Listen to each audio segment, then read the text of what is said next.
It's game day eve. BYU getting ready to take on the Wyoming Cowboys, looking to bounce back at LaVell Edwards Stadium. What will it take for BYU to win the game? We'll get to all of that ahead on today's show. You are Locked On Cougars, your daily podcast on the BYU Cougars, part of the Locked On Podcast Network. Your team every day.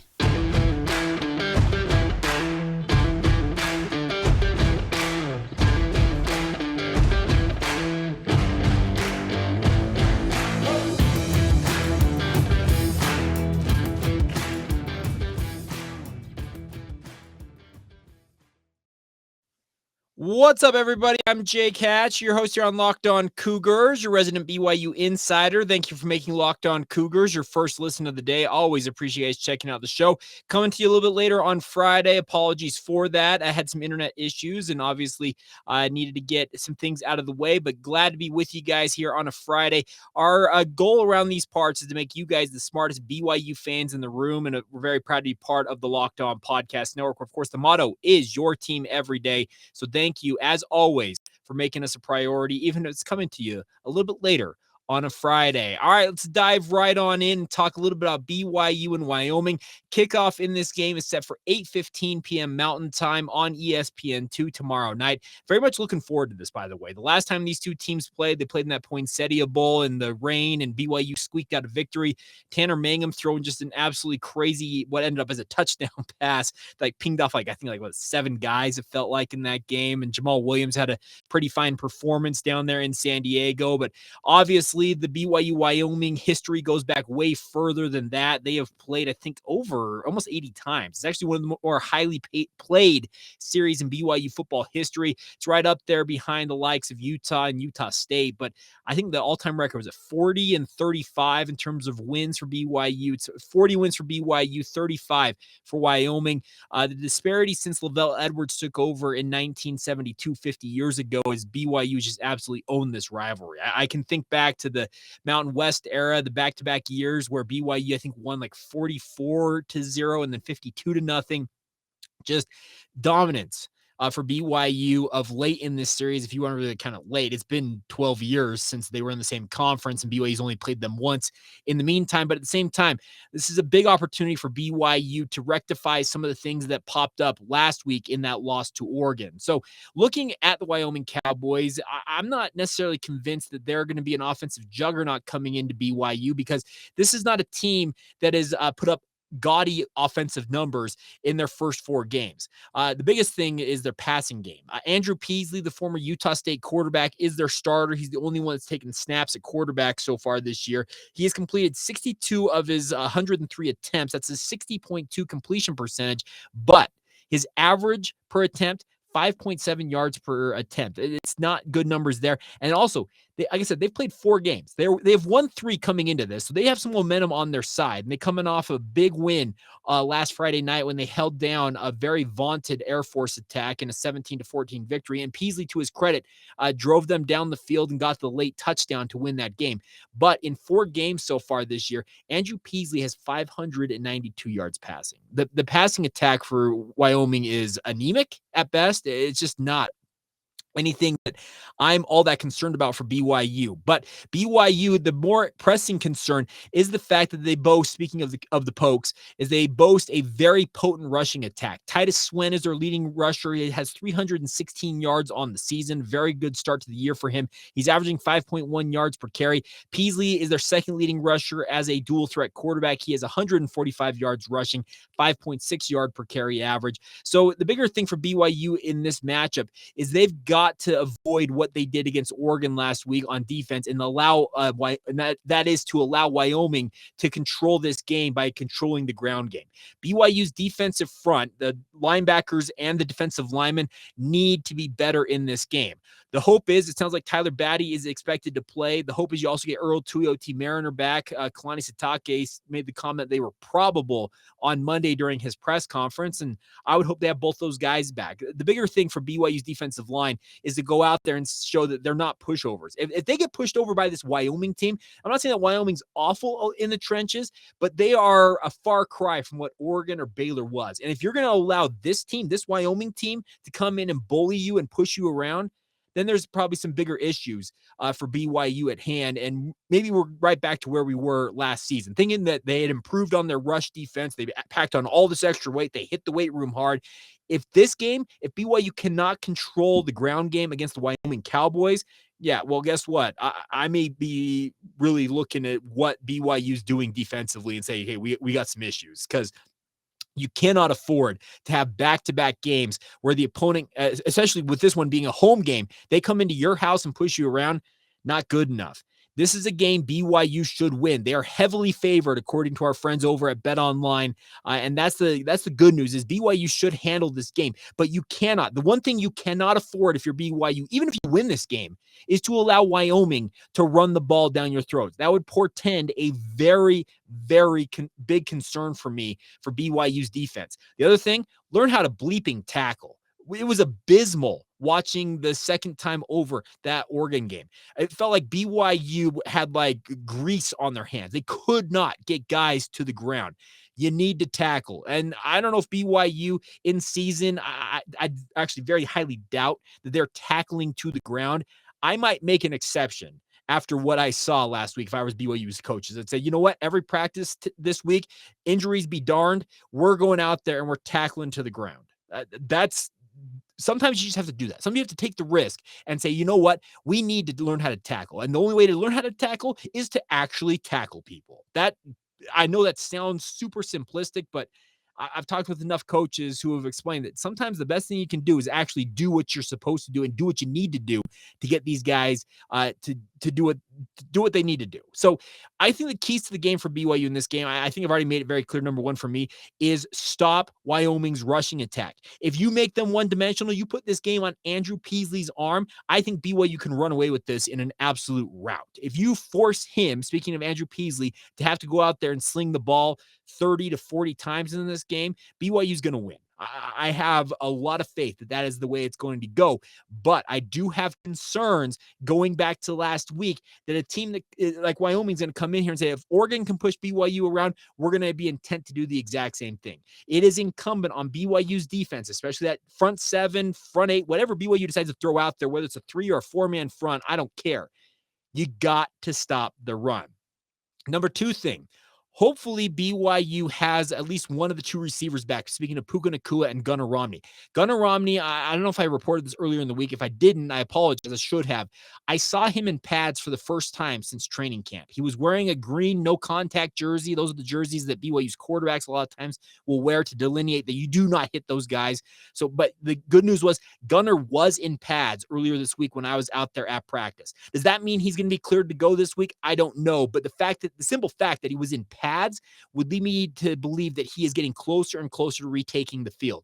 The hope is you got either Gunnar Romney or Puka Nacua back onto the field in this game and give them a little bit of run. I think there's a lot of concern that maybe you should just wait to play them against Notre Dame. I could very much see that being the scenario for BYU, but at the same time, Puka has played. Puka has had some game action, albeit 8 minutes of one game so far, but Gunnar has not seen game action so far this year. So if Gunnar is able to play, I'd put him out there in a limited capacity. I wouldn't be throwing him out there and saying, okay, you're going to run go routes. We're going to run every single route out there in the book, and you're going to play 80 snaps of this game. I wouldn't do that.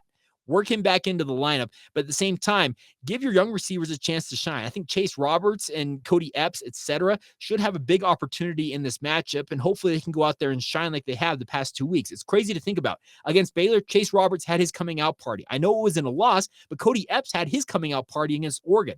Both of them are showing why they are considered to be the future for BYU going into the Big 12 at the wide receiver position. So, give Jaron Hall the opportunity to show these guys give Jaron Hall the opportunity to help these guys show what they can do for a second or a third straight game here.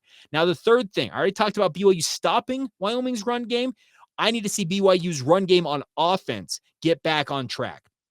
I don't know what it's going to take. It may very well be this Wyoming defense may be what is the cure for what ails BYU's rushing attack. They've got some pretty good players, though, up front on their defensive front. So it's going to be a decent, I think, matchup. The funny thing about this, the big chief strength of Wyoming is their defense. Their offense is not a juggernaut, but their defense is pretty darn good.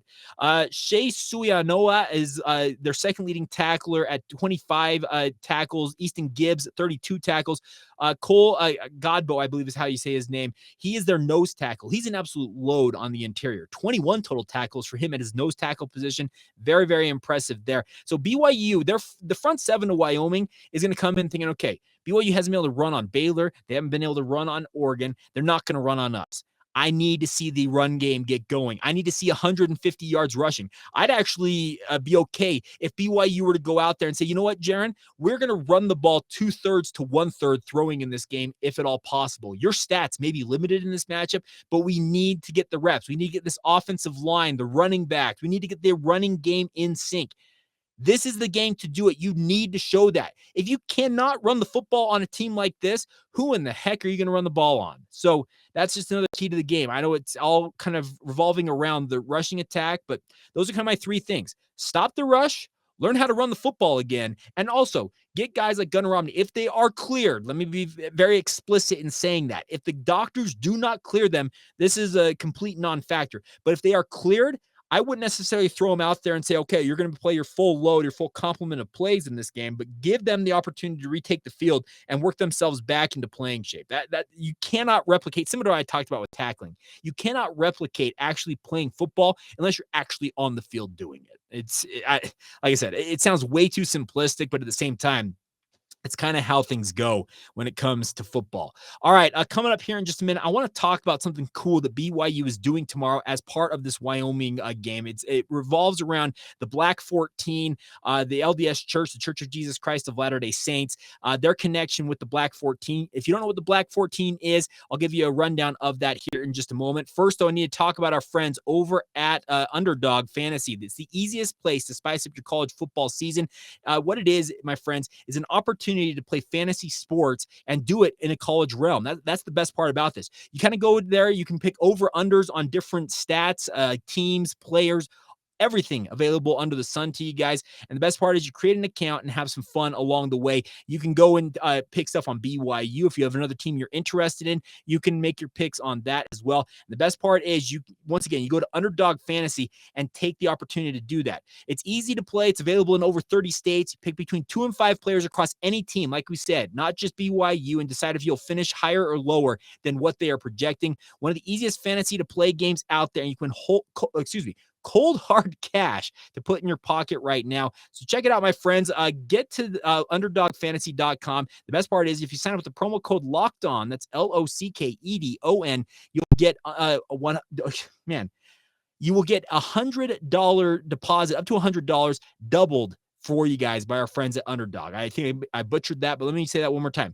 You sign up with the promo code Locked On at Underdog Fantasy right now, and Underdog will double your first deposit up to $100. That's deposit $100, get $100 free. Go to underdogfantasy.com or find the Underdog Fantasy app on the App Store or Google Play Store now. Get it, my friends, and check it out. That's Underdog Fantasy, promo code Locked On. Get in on the college football pick'em action today. Thank you once again for making Locked On Cougars your first listen of the day.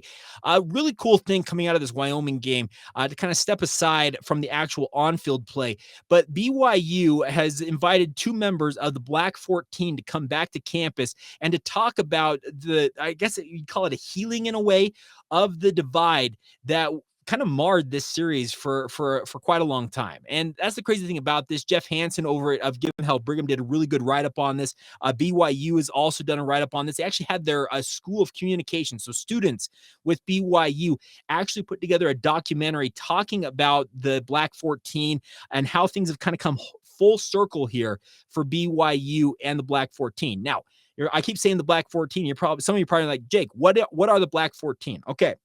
Now, back in the 1960s, Lloyd Eaton was the head coach of the Wyoming football program. And folks, Wyoming was a powerhouse, one of the true powerhouses during that era of college football. They were nationally ranked, very, very good football team. They kicked the crap out of a lot of different teams nationally during that era. But BYU obviously is connected to the Church of Jesus Christ of Latter-day Saints at the time.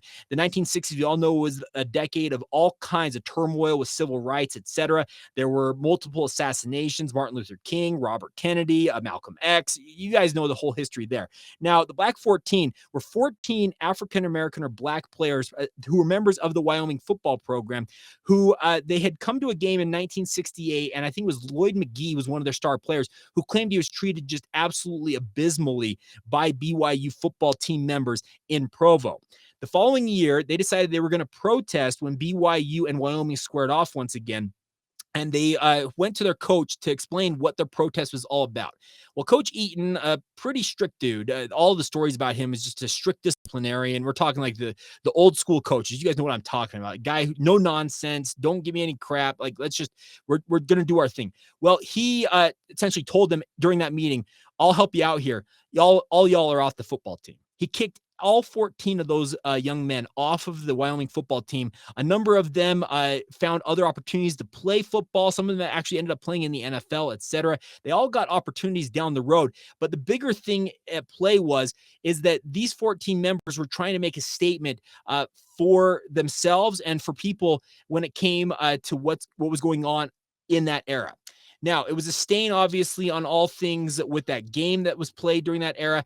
Two members of the Black 14, Mel Hamilton and John Griffin, are in attendance this week. They'll actually be the ceremonial Y lighters tomorrow night. Yes, two former members of the Wyoming football program are going to light the Y between BYU and Wyoming. It's just absolutely incredible. The documentary explains exactly how things have kind of come full circle here.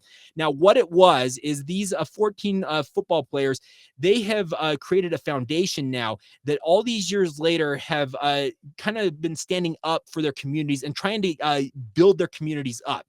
The Church of Jesus Christ of Latter-day Saints ended up in 2020. I'm trying to get the right number here before. They teamed up with the Black 14 in 2020 to deliver over 180 tons of food across 8 different states near the homes of the members of those Black 14 members. It's absolutely incredible to think about. These 14 were trying to protest the church, the BYU football program, and the church's stance against African-American men being denied the priesthood and the opportunity to enter the temple during that time. We all know that came to an end in 1978, etc.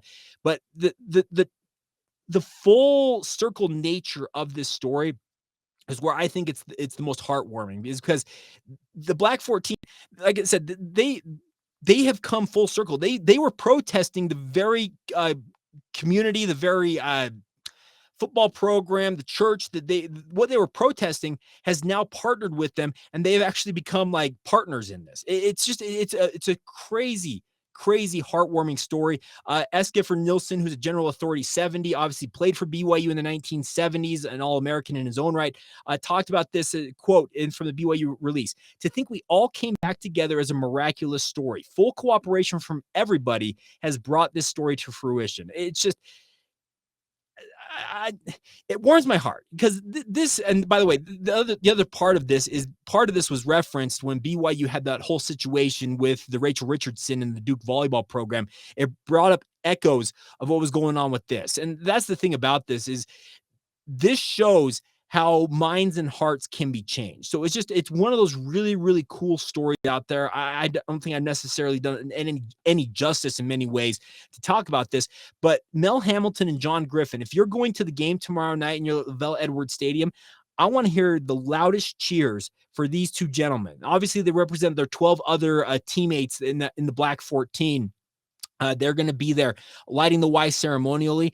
This is a really cool thing. And the documentary, by the way, if you're listening to this on Friday afternoon, shortly after it goes up, there's actually going to be, I think, a public viewing of the documentary will be in BYU's Varsity Theater on campus at 7:00. That'd be Friday evening. So if you're listening to this pretty quick, you might be able to make it. There's going to be a panel discussion after the screening as well. So this is a really, really cool, I guess, in the media parlance, it's like kind of a sidebar, but it should be a big focus of this game as well. Just the whole, over 50 years later, kind of the full, like I said, 180, 360. Well, I don't know, the coming around of this story is absolutely incredible, because trust me, many of these men could have held grudges for the rest of their life. And some of them said they held grudges for many, many years against Coach Eaton, the Wyoming football program, etc.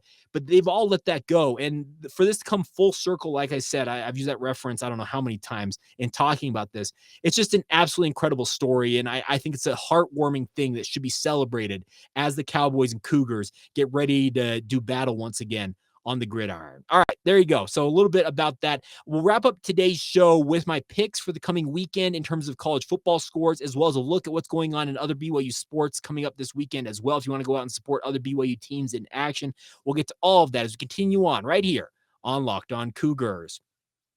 All right, before we go here on today's show, let's talk a little bit about what's going on in BYU sports this coming weekend. The fun part about this is there is a big opportunity if you want to go out and support the women's volleyball program. They beat LMU in their conference opener last night in Provo at the Smith Fieldhouse, winning in straight sets over the Lions. A big victory for Coach Olmstead. Man, I blanked there for a second. Coach Olmstead and her team getting that straight sets victory. They'll be back in action tomorrow. It's a top 20 showdown. The Cougars against the Pepperdine Waves. Pepperdine's number 17 in the country. BYU also inside the top 20. This is a huge match early on in West Coast Conference play. Essentially, if you win this, you're going to have a leg up the entire rest of the way in terms of the conference play for you to stay in the number 1 spot if both of these teams are really as good as they are cracked up to be. And BYU's proven that so far this year. They've been pretty darn good, but Pepperdine's no slouch at all. That'll be at 1 o'clock tomorrow afternoon, so you can actually get a day-night doubleheader of BYU sports if you want to go out and support the women's volleyball program. It will be televised live on BYU TV if you want to tune into that. Once again, 1 o'clock Mountain Time, as Pepperdine and BYU women's volleyball do battle there. Also, men's and women's cross country. They are headed to Stillwater, Oklahoma tomorrow morning for the Cowboy Jamboree. That's a great nickname. It'll be at Stillwater at the Oklahoma University cross country course. It's kind of fun that the university has its own cross country course, but the women's team will be running at 6:45 a.m. 6:45 a.m. Mountain Time, 7:45 a.m. Central Time locally out there. The men's team will follow that up just over 45 minutes later. It'll be at 8:30 a.m. Central Time, 7:30 Mountain Time. A big opportunity for the cross-country programs, nationally prominent, obviously looking to make the name for themselves. This is a future conference mate, speaking of Oklahoma State, that they'll be going up against, and it's a big opportunity for them to be in action there. That, like I said, that'll be on Saturday morning. Also, the men's golf program is participating in the William H. Tucker Intercollegiate that's taking place in Albuquerque, New Mexico at the UNM South Golf Course.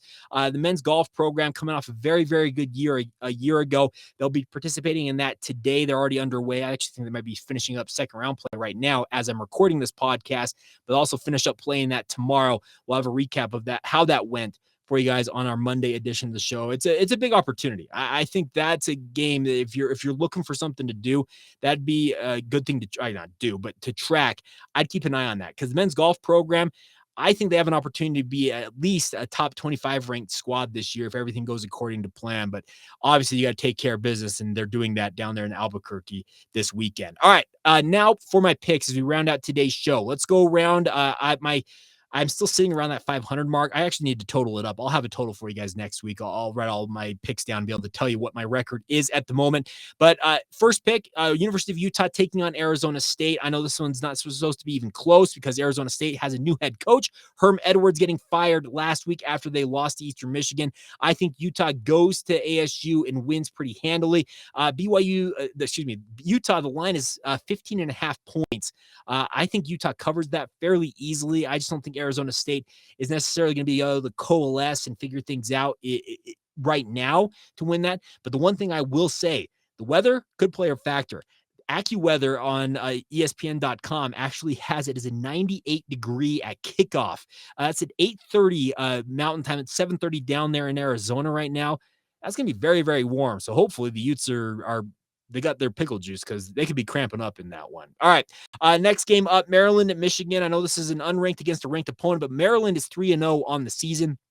Off to a very good start. Taulia Tagovailoa, the younger brother of Tua Tagovailoa, is the starting quarterback for the Maryland Terps. They're going to Michigan to the Big House. This is a very interesting line considering Michigan is a 17-point favorite. I think Michigan wins. I think Maryland covers the point spread. I don't think 17 points. I don't think Maryland's that bad, but we'll find out how they do in that. Our first top 25 showdown is Clemson going to Wake Forest. This is a big, big game, especially for the Demon Deacons. I think that Wake Forest, Dave Clawson, what the Demon Deacons have done so far, they got a very, very good team. And I don't think Clemson's all it's really cracked up to be. They're a good team, but I'm not 100% convinced that they're like the fifth ranked team in the country right now. That's just my opinion. I think Wake Forest covers the spread here. I'm actually going to pick Wake Forest in the upset to beat Clemson on their home field down there in Winston-Salem. Should be an interesting one there. Baylor at Iowa State, two very highly thought of members of the Big 12, future conference mates of BYU. Baylor ranked 17, headed to Iowa State, who is 3-0 on the season. They're playing at Jack Trice Stadium there in Ames.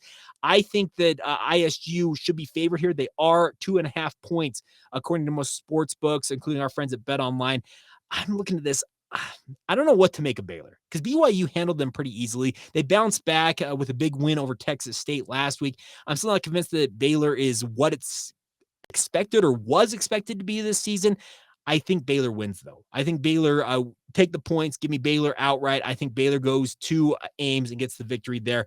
We'll see how it shakes out. Number 20, Florida at number 11, Tennessee. Tennessee, a 10.5 point favorite against the Gators.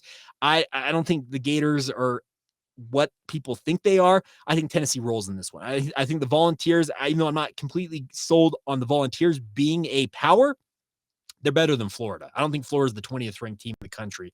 One spot behind BYU. I just don't see it. I think Tennessee rolls in that one. Number 22, Texas at Texas Tech. Two future Big 12 mates once again for BYU. Texas is a 7-point favorite as the 22nd ranked team in the country. Texas Tech, I don't know what to make of the Red Raiders right now. They have some crazy plan, apparently, according to their head coach, Joey McGuire, that they may put 3 quarterbacks on the field at one point. Don't do that. That seems like a bad idea. I got Texas in this one. I think they cover the spread as well. I think Texas is looking to make a statement with that game. Number 15, Oregon, coming off that win over BYU at Washington State. I think Oregon gets the win here. They're a 6.5 point favorite over the Cougars in Pullman. Washington State's been very, very good. They're 3-0 on the season, but I just don't think that this is the game they're going to win. I think Oregon will go there. I think they get the win. I do think Washington State covers, though. I think it might be a little bit closer than a touchdown. It's always tough to play on the Palouse, but give me Oregon to win that game there. Let's also get to Arkansas and Texas A&M, the 10th ranked Razorbacks, who BYU will be hosting here in just 4 weeks now. They're at number 23, Texas A&M. Big opportunity for the Hogs to make another statement. They are a 2-point underdog going to A&M. I'm not a believer in what Texas A&M's got going right now. Jimbo Fisher, I don't know what the charm is with him because he's perennially underachieved since getting there and taking that money to go to Texas A&M. Oh, excuse me, it's a neutral site. I apologize. This is being played at AT&T Stadium. So the Jerry Jones game, obviously he's an Arkansas alum. So it's being played at AT&T Stadium in Arlington, Texas. Still, give me the Hogs. I don't see it for Texas A&M, but maybe they could prove me wrong. I think KJ Jefferson's got, he's very, very good. The Arkansas starting quarterback, I think he's absolutely phenomenal, and we'll see how it all pans out there. All right, I got 3 more games for you guys. We got Duke at Kansas. It's an unranked game, unranked teams in both these games. They are 3-0, both of them. Perennial basketball powerhouses, 3-0 in football. Crazy, crazy things are happening. Pigs are flying, all that stuff. Give me the Jayhawks. I think Kansas, they've had a really, really good start to the year. I think they make it to 4-0 and knock off Duke there in Lawrence. Best of luck to Kansas in that one. Number 7, USC at Oregon State. A big matchup here between two teams who are 3-0 to start the season. Oregon State somehow is still not ranked. I think USC goes in there and wins pretty handily. They're a 6-point favorite. I think they cover that, but just barely. I think it's like a 10-point game with USC going to Corvallis. And then finally, Stanford at Washington. Folks, Washington is underrated right now. They look very, very good. Stanford, I don't think that they're necessarily all that they're cracked up to be. I like BYU going to Stanford, winning that one. Stanford going to Washington, I don't think it's a good place for them to go right now. Washington, a 13.5 point favorite. I'll take Stanford actually to probably cover the points, maybe make it a 10-point game, but I think Washington wins that one. All right, so there you go. There's my picks for the weekend. I guess I need to total all this up and give you a better idea of how I'm doing. I kind of look at it each week, and I've just been like hovering around 500. So do not take my picks and go mortgage the farm on any of this. Trust me, it's a foolhardy option to do that, to take my picks and say, well, Jake knows what he's talking about. Not really. I just like to have fun with it. All right, that's going to do it for today's edition of the podcast. A huge thank you once again for your support as always. Oh, by the way, I didn't give you my prediction for BYU and Wyoming. Let's do that on the way out the door here.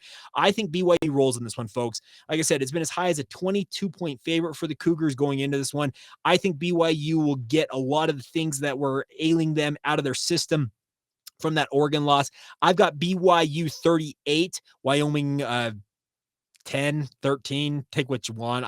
38-13. I'll say BYU 38, Wyoming 13. That's my prediction. I'd love to hear your guys' predictions as well. Send them in to Locked On Cougars on Facebook, Instagram, or Twitter, or you can DM me / send them to me at Jacob C. Hatch, or even email the show.